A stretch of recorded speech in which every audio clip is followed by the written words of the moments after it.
himatamaan Hayilee Fiqiruu Geetanaa jedhamu godina Shawaa Lixaa aanaa Ada'aa Bargaa ganda Hiluu Katabaa bakka addaa Diddiimtuu jedhamtutti gaafa guyyaa 23 ji'a 4 bara 2018 halkan keessa ilmaamaan sa'aatii 4 aga 5 fi walakkaa gidduutti miidhamtuu dhuunfaa Almaaz yookaan Mixxuu Warquu jedhamtu ulfa baatii 6 aga torbaa jidduu kan taate himatamaan ala turee galuun miidhamtuu haala gara jabeessummaan agarsiisuun haala mijataa eeggachuun iddoo ishiin sireerra ciistee jirtutti qottoo karaa sibiila isaatiin morma ishee gara duubaa iddoo adda addaa fi gateettii mirgaa fi funyaana irra mummuruun battalumatti waan ajjeeseef eeruun gochichaa waajjira poolisii fi waajjira abbaa alangaa aanaa Ada'aa Bargaa qaqqabuun gareen qorannoo abbaa alangaa fi qorattoonni poolisii qorannoo galmee kana xumuruun waajjira abbaa alangaa godina Shawaa Lixaaf erguun abbaan alangaa godina Shawaa Lixaas galmee keessa ilaaluun himatamaa kana seera yakkaa FDRI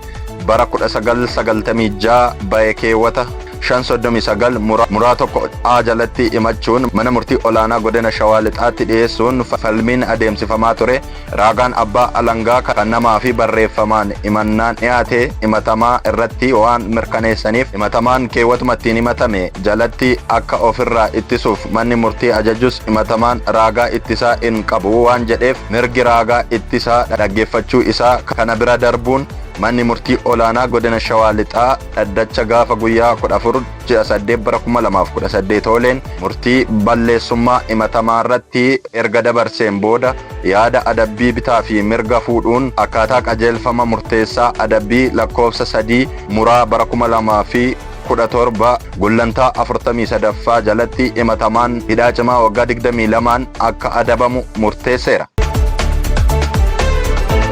Manni murtii dhaabbata Tiinaansi Itoophiyaa qarshii miliyoona 20 gaggeessitoota isaa lama immoo bakka isaan hin jirretti hidhaa waggaa 17 fi adabbii qarshii miliyoona 10 irratti dabarseera. Cancaliin gurgurtaa daldala piraayimidii jedhamu fayyadamuun miidhaa geessisan kan jedhaman adabbiin hidhaa waggaa 17 fi kan maallaqaa irratti murtaa'uun gabaafame. Mala gurgurtaa kanaan qarshii miliyoona 40tti tilmaamamu faayidaa dhuunfaa isaaniif oolfataniiru himata jedhuun manni murtii olaanaa Lidataa Ramaddii dhaddacha yakka adda addaa tokkoffaa namootaa fi qaamota kaan irratti har'a murtee dabarsees jira. Kanaanis labsii daldala lakkoofsa 813 muraa bara 2006 fi seera yakkaa keewwata 34 cabsuu yakka raawwatan himatamtoonni Tiinaansi Itoophiyaa kan itti gaafatamni isaa murtaa'e Doing Gaangii fi obbo Teediroos Baqqalaa himannaan irratti banamees jira. Akka himannaan abbaa alangaa mootummaa ibsetti dhaabbanni Tiinaansi Itoophiyaa KIGMA eeyyama nyaata anniisaa namaaf ta'u bara 2024 haga bara 2028tti qorichaa fi nyaataawwan anniisaa kennan karaa faldaaltotaa gurguraa turaniis jedheera. Dhaabbanni kun namoota hedduu toora ijaarsa fakkaatu keessa galchuun buusii maallaqaas walitti qabaa ture jedhameera. Kana malees namoonni yoo miseensa dabalataa fidan faayidaa fi badhaasa argattu jechuun daldala piraamidii raawwachuun himatameera. Himatamaan tokkoffaan qarshii seeraan alaa argame seeraa qabeessa fakkeessuun dhiyeessuufis labsii 780 muraa bara 2005 ba'een himatameera. Kanaanis dhaddachi har'a oole himatamaa tokkoffaa Tiinaansi Itoophiyaa KIGMA adabbii qarshii miliyoona 20 kan irratti mure yoo ta'u himatamaa lammaffaa fi sadaffaan ammoo tokkoon isaanii hidhaa cimaa waggaa 17 fi qarshii miliyoona 10 akka adabaman taa'e murteesseera. Poolisiin aangawoota Tiinaansi kana bakka jiranii qabee akka dhiyeessu manni murtichaa ajaja dabarseera jechuunis EBS'n gabaaseera.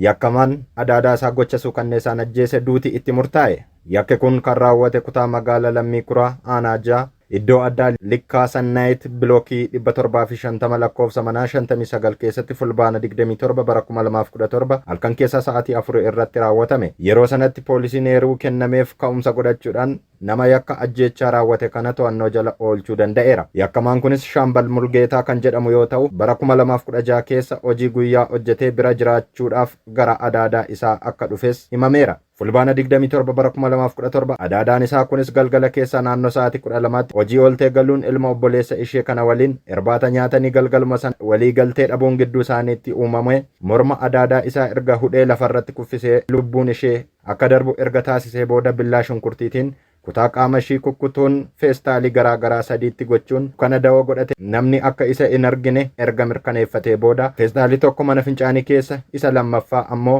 iddoo ijaarsaaf qotametti gatuun biyyoo erga itti uwwisee booda isa sadaffaa ammoo bakka biraatti gatuu danda'eera. Poolisiinis kana bu'uura godhachuudhaan raagaawwan garaagaraa walitti funaanuudhaan nama yakka kana raawwateerra jedhee abuun haftee qaama ishiitii bakka itti gate akka agarsiisu taasiseera. Haaluma kanaan poolisiin reenfa kana bakka jiru walitti funaanuun maatiif kennuun himatamaa kana irratti ammoo hojii qorannoo isa raagaa namaa fi sanadaa walitti qabuun seeratti dhiyeessuun himatamaa irratti banuun yakkamaa ta'uu isaa waan mirkanaa'eef manni murtii federaalaa Lidataa adabbii du'aa itti murteesseera.